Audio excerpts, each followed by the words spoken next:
সুকান্ত মুখোপাধ্যায় সরাসরি আমাদের সঙ্গে রয়েছেন। সুকান্ত, আমরা সরাসরি শুনতে পেলাম তুমি যে কথাটা বলছিলে যে নজরদারির অভাব কিন্তু চোখে পড়ে এবং বাকি যারা রোগী এবং রোগীর পরিজনেরা আসেন তারা প্রতিনিয়তই এই অভিযোগটা করতেই থাকেন।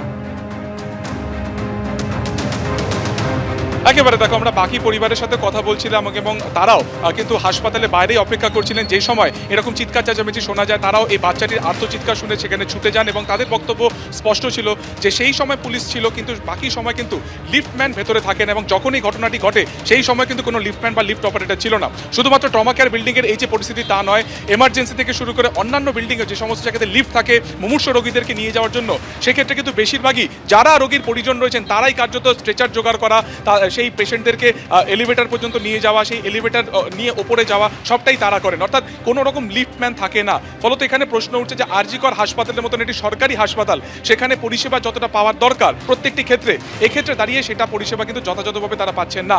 এবং তারা আরও বলছেন যে লিফটম্যান তো থাকেই না, যদি সাহায্যের জন্য যারা অন্য কোথাও যান, কোনো স্টাফের কাছে যান, গ্রাউন্ড একেবারে গ্রুপ ডি স্টাফ, তারাও কিন্তু দুর্ব্যবহার করেন, পুলিশও তাদের কিন্তু যথাযথভাবে সাহায্য করেন না। ফলত আজকে এই ঘটনা আরও একবার কিন্তু বাকিরা এই হাসপাতালের বাকি কোথাও যে লিফটম্যান থাকে না সেই বিষয়টি কিন্তু একেবারে স্পষ্ট করে দিল এবং তারা যে সঠিকভাবে পরিষেবা পাচ্ছেন, অন্ততপক্ষে লিফট পরিষেবা, সেটা কিন্তু একেবারে তারা বারবার আমাদের ক্যামেরার সামনে বা তারা এই অভিযোগও কিন্তু করছেন।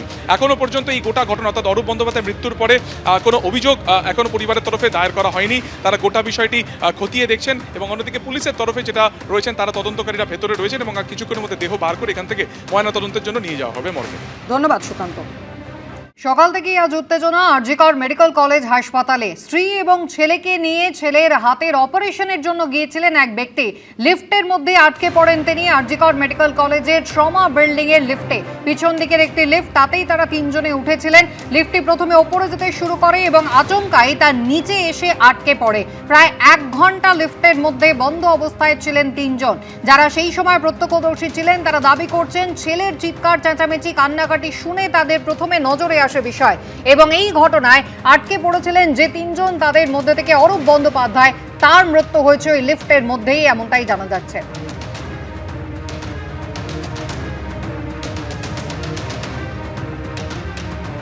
সরকারি হাসপাতাল, এত বড় একটা হাসপাতাল, তার পরিকাঠামোর এই অবস্থা, একটা লিফট খারাপ, একটা এমার্জেন্সি ট্রমা কেয়ার সেন্টার, তার লিফট খারাপ কি করে?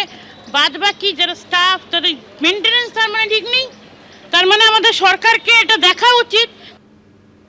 সাত সকালে এরকম একটা মর্মান্তিক ঘটনা, তারপরে কিন্তু রীতিমতো উত্তেজনা হাসপাতাল চত্বরে। সরাসরি আপনাদের হাসপাতাল চত্বরে নিয়ে যাব, তবে ইতিমধ্যেই কিন্তু টালা থানার পুলিশ এসে পৌঁছেছে। আউটপোস্টে যারা ডিউটিরত ছিলেন তারা এসে পৌঁছেছেন এবং আপনারা জানেন আরজি করে সেই নৃশংস ঘটনার পর থেকে কয়েক কোম্পানি কেন্দ্র বাহিনীও কিন্তু এখানে আদালতের নির্দেশেই মোতায়েন থাকে। সেই আধিকারিকরা তারাও কিন্তু এসে পৌঁছে গিয়েছেন। তবে ইতিমধ্যেই কিন্তু পরিবারের লোকজন তারা প্রশ্ন তুলছেন, কোথায় নিরাপত্তা ব্যবস্থা, কোথায় নজরদারি, এত অব্যবস্থা কেন? আরজি কর মেডিকেল কলেজের মতন একটা সরকারি হাসপাতাল, সেখানে হাসপাতালের লিফটের মধ্যে আটকে গিয়ে মৃত্যু হলো এক জলজান্ত ব্যক্তির। এই নিয়ে কিন্তু তার পরিবার রীতিমতো ক্ষোভ প্রকাশ করছে। সুকান্ত মুখোপাধ্যায় আমাদের প্রতিনিধি রয়েছেন আমাদের সঙ্গে। সুকান্ত, এখনো পর্যন্ত কি জানা যাচ্ছে? দেহ বের করে আনা কি হবে? ঠিক কি কারণে, কিভাবে মৃত্যু হলো এই ব্যক্তির? টালা থানা ইতিমধ্যে তদন্তে তারা নেমেছেন এবং তারা সকাল থেকেই কিন্তু এই ট্রমা কেয়ার বিল্ডিংয়ে রয়েছেন এবং আর কিছুক্ষণের মধ্যে দেহ বার করা হবে। ভেতরে যে সুরথালের যে প্রসেস সেটা করা হচ্ছে এবং যে কোনো মুহূর্তে দেহ, অর্থাৎ অরূপ বন্দ্যোপাধ্যায় যার মৃত্যু হয়েছে, এই মর্মান্তিক মৃত্যু হয়েছে, তাকে নিয়ে আসা হবে। ট্রমা কেয়ার হাসপাতালের সামনে যে তুমি ছবি দেখতে পাচ্ছ, যে ইতিমধ্যে এখানে সেন্ট্রাল ফোর্স, যা অভয়াকাণ্ডের সময় হাইকোর্টের নির্দেশে এখানে ডিপ্লয়মেন্ট ছিল, তারা ইতিমধ্যে ট্রমা কেয়ার সেন্টারের সামনে এসে গিয়েছেন এবং এখানে টালা থানা থেকে শুরু করে আরজিকর আউটপোস্টের যারা আধিকারিক তারা প্রত্যেকে কিন্তু এখানে রয়েছেন। দেহ আর কিছুক্ষণের মধ্যে বের করে আনা হবে। এই ট্রমা কেয়ার সেন্টারে মোট 3টি লিফট রয়েছে। যে লিফটে এই মর্মান্তিক ঘটনাটি ঘটেছে সেটি বিল্ডিংয়ের পিছনের দিকের অংশে। আজকে 4টের কিছু পরে দমদমের বাসিন্দা অরূপ বন্দ্যোপাধ্যায়, বছর 40-এর এই ব্যক্তি, তার 4 বছরের ছেলেকে নিয়ে হাসপাতালে আসেন, তার স্ত্রীকে নিয়ে। ছেলের হাত ভেঙে যায়, তার ট্রিটমেন্টের জন্য এখানে এসেছিলেন। গ্রাউন্ড ফ্লোর থেকে একটি লিফটে তিনি ওঠেন, যে লিফটে এই ঘটনাটি ঘটে।